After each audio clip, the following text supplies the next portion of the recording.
Ang bulong ay kumalat na. Isa ang nais nila. Isigaw ang nadarama. Pilipinas muling magsama-sama.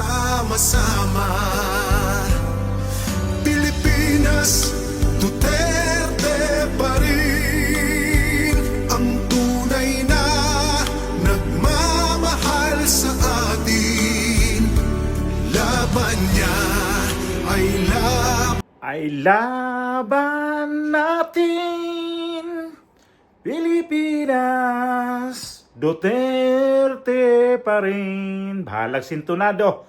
Basta Duterte pa din. Okay, shout out sa ating mga soking nanonood sa ating mga vlog, sa ating mga kababayan, sa mga kamag-anak, sa mga silingan diya sa San Carlos, Pilar, Bohol. Madyong adlaw ninyo tanan, madyong gabi sa mga pamilya diha, sa mga kababayan tibuok Bohol, tibuok kalibutan, tibuok Pilipinas.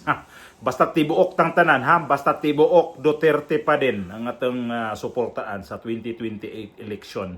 Kita mo sa atong gihimo na hang gi-intro karon nga vlog, o shout out man sa ating mga subscriber ha. Basta baka naman ano kayo na hindi ko kayo sila shout out.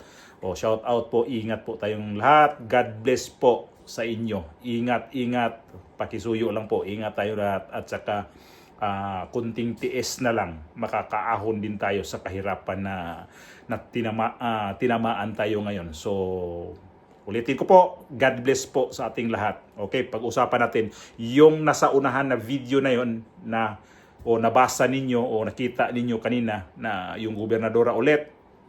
Di natitigilan tong mga balingbing ba na mga kung hindi to nanalo kasi nanalo lang kasi itong mga to dahil dito sa kay dating Pangulong Duterte at dito kay VP Sara. So masama nga naman talaga ang loob kahit sino. Subukan nga ninyo kung kayo tutulong kay sa isang tao tapos kamukat-mukat pa pala kayo lang mismo kinalimutan na nandiyan pa kayo, buhay na buhay ka pa tapos kinalimutan ka na. Hindi naman tayo nagpabalor, di ba? Hindi tayo nagpabalor kung tayo tutulong. Ang ano lang naman natin dito ay lumingon ka naman kung saan ka ba na talaga nanggaling. Gaya na itong mag-apply ng trabaho, di ba? Simple lang. Simpleng lang na kwento dito, sandali lang. Pag-apply ka ng trabaho, kailangan kayo may backup. So yung backup mo, lingunin mo yan. O, sinong backup? Sino nga bang backup ko dito? Bakit ako pasok sa trabaho na to? Maraming ganyan ha. Hindi lang sa Pilipinas ganyan na binakapan mo na ng trabaho yan. Pero pagdating sa bandang dulo, tablado ka na. Hindi ka na nalala. Tinuklaw ka na. Mayroon yan dito. Mismo kasamahan namin dito. Mga Espanyol, ganun din ang mga ugali. No? Tinulungan na nga yan mga yan. Pero tutuklawin din. Tapos ang dahilan nila yan. Kaya ako nakarating dito, kaya nagtumagal ako dito dahil inayos ko yung mga trabaho. Okay nga, pinayos trabaho mo pero lingunin mo muna.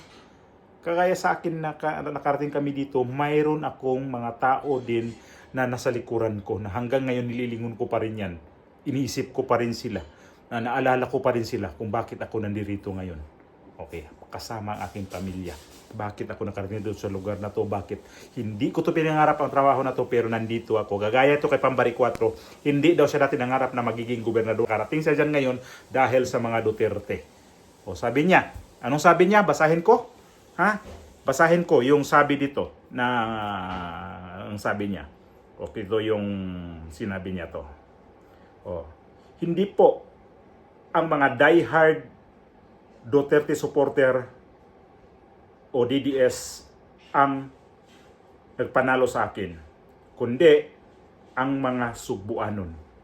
Tindi no? Oh. Salamat Cebu, atin ang Sugbo. Oh, mayroon pang English dito nga eh. Hindi ko alam kung sino naglagay nitong, pero nasa niya to yung sa entrada kanina. Kung mapansin ninyo yon, nandun ho yun sa bandang taas na medyo maliit ang litra.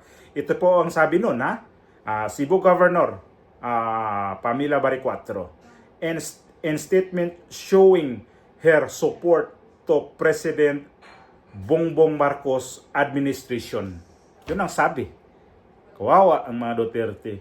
So ngayon, goodbye na. Ito si Pambari 4 kasi ang dami na palang nagsulputan ngayon sa Cebu. Hildo, hindi ito na lumabas sa mga ano dyan. Nakikita ko lang din to na marami nang nagsulputan dyan na gusto siyang papalitan na itong 2028 election. Buti nga. Kapag natalo to, another karma. Kinarma na si Gwen Garcia, susunod ka, Pambari 4, kakarmahin ka dito sa ginagawa mo. Ayaw mo kasing mayroon ka pang mapahaging-haging eh.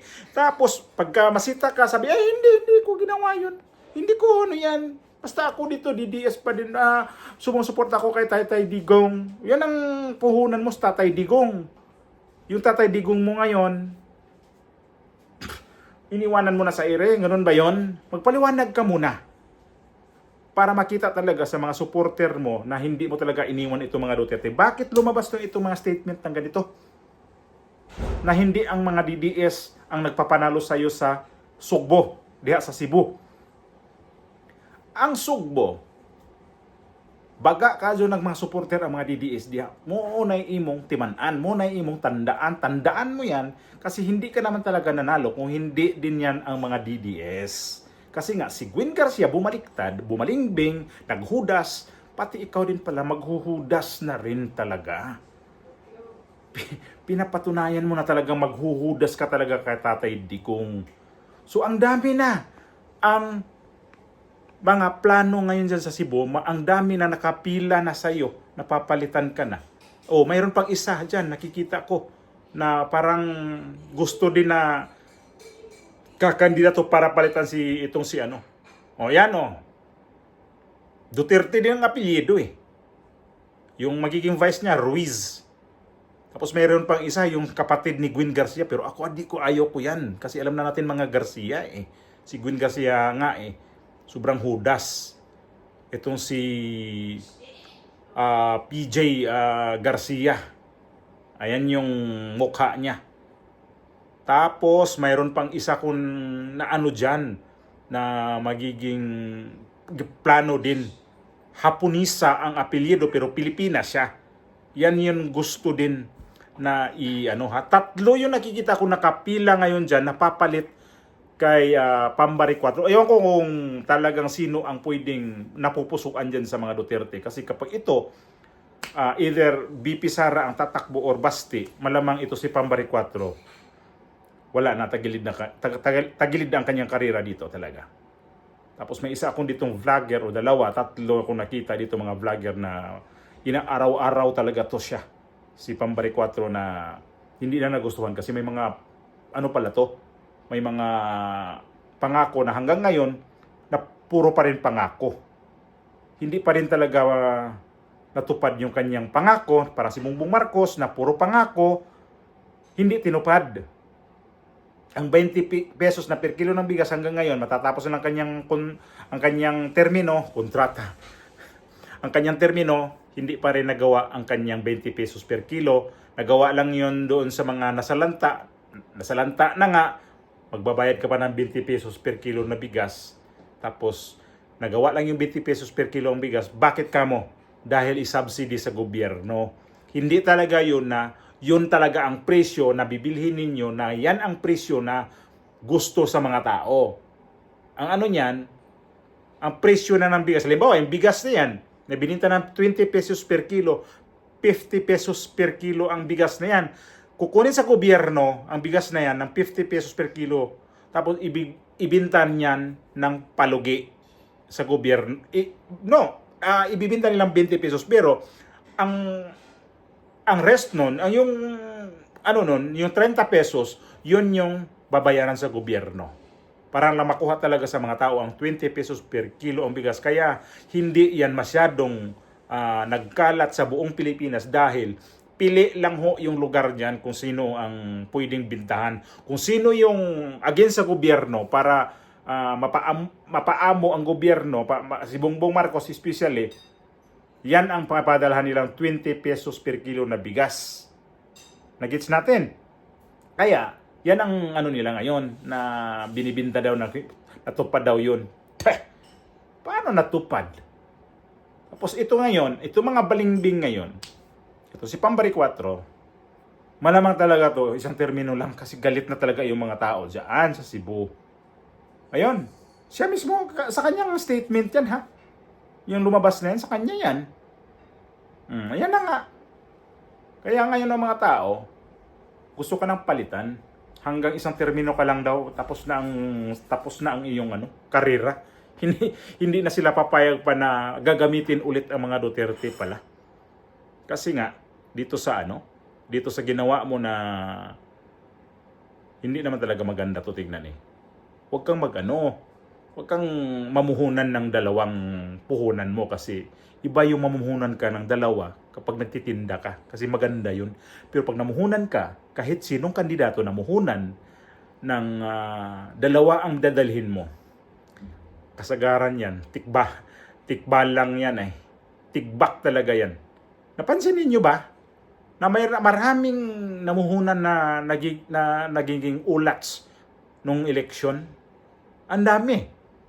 Ang dami talaga nakikita natin. Sa senador lang nakikita ko namuhunan ng dalawa. Ito si Bong Revilla ngayon, ang ginawa ni Bong Revilla ngayon, gigabaan na. Masyado siya dating bilib kay Martin Romualdez. Ngayon, kinarmas siya. May mga balingbing kasi yan eh. Dati susuportado ni BP Sara yan. Ito naman kasi si BP Sara. Minsan kasi ito kasi nag-isip talaga kanina susuportaan niya. Yun pala bandang muli siya rin ang iiwanan din pala siya. Bigo din pala si BP Sara dito sa mga to. Ito nangyari ngayon dito kay Pambari 4. Sabi ko nga, di ba, nung eleksyon, nung bago mag-eleksyon pala, kumpanya pa lang, okay? Grabe. Ang tamis sa dila. Tatay Digong, VP Sara, meron pa silang pa-picture-picture na ganyan, di ba? Ganon ang mga tao ngayon na gagamitin lang. Lalo ngayon na parating ang eleksyon, kung naririnig ninyo ang mga sa mga balita na ang dami nang gustong lumipat dito kay VP Sara, next year makikita natin kung sino na ang bumabaliktad dyan. O si VP Sara man, ma-impeach, nakita na natin kung sino na yung nakapurma na sabi nga ni Tinyo ay plan B na itong si Basti Duterte. Nako, kapag yan ang magiging pamalit ni VP Sara, ang dami, takot na nga sila ngayon nga si Basti ay pa lang, plan B pa lang ginawa, hindi pa talaga formal na ito yung ipapalit namin kapag na-impeach si VP Sara. Tapos sabihin pa ni Tinyo, takot daw itong si VP Sara. Paano takot? Tapos sabihin ninyo, may plan B na. Kayo nga, mayroon kayong mga plan, hindi lang B. Itong mga Duterte, plan B pa lang eh. Sa inyo, ilang plan na ba? Na yung mga impeachment na, ilang plano na ba yan? Na hindi talaga yung lubayan yan. Mga kagwang kayo mga nasa House of Representatives. Ngayon, nakapokus kay BP Sara. Yan sila ngayon ha? Tuliro sila ngayon. Magigiba kayo lahat dyan.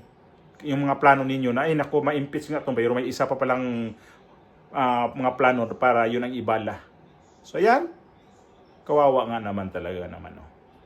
Ang mga balingbing ngayon sa sunod 2028. Nako, mismo kayo ang nagbaon sa sarili niyo yung hukay. Ito si Pambari 4. Lumabas ka na ng totoon mong kung ayaw mo na talaga sa mga Duterte, sabihin mo na para makakilos ka ng maayos. Kung dito ka pa talaga magpaiwan, sabihin mo pa rin para makakuha ka ng buwelo pa. May time pa. Pero kapag malapit-lapit ang eleksyon, saka ka pa magbabalingbing, wala ka na.